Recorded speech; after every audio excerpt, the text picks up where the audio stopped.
dito po nga sa issue ng pag-aresto kaya dating Pangulong Duterte, kayo po ba mismo, Senator Bato, may natanggap na po ba na summon or may naririnig na rin po ba kayo na may arrest warrant laban sa inyo ang ICC?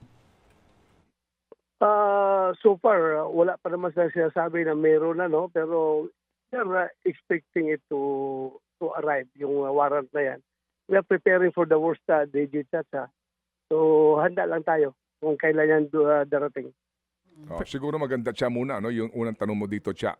Yung summon na sinabi po ni Chacha. Kasi ang sabi po, hindi naman kayo arestuhin o mag-i-issue po ng arrest warrant without first going through the process na dapat kayo muna ay bibigyan po ng mga summons, imbitasyon to respond to all of these complaints, no? Bago po maglabas ng alimampung arrest warrant. Kayo ba'y nakatanggap na po ng summons from ICC on this issue? Wala pa namang summon. Invitation lang, minatanggap kami invitation na interviewin daw. Mag-interview daw sila sa atin.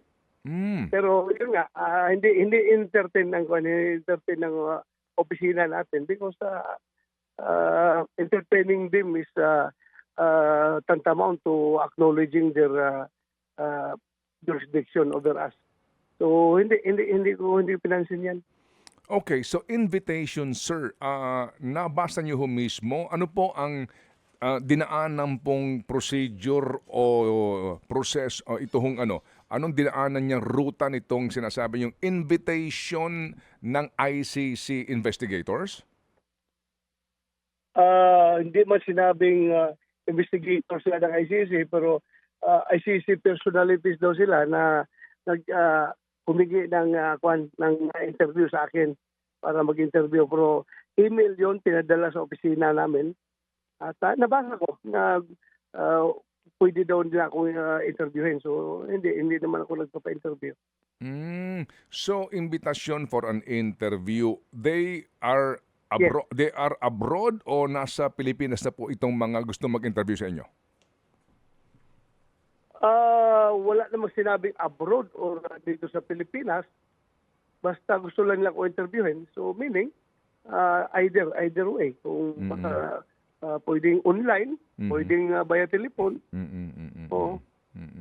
Opo. So, nakailan silang imbitasyon, Senator? Isa. May nabasa ko isang email doon sa opisina ko. Opo. Do you remember anong mga panahon po ito o petsa? Senator, sorry po for asking some details. Opo. Noted? Opo. Do you remember mga kailan po kaya ito, Senator?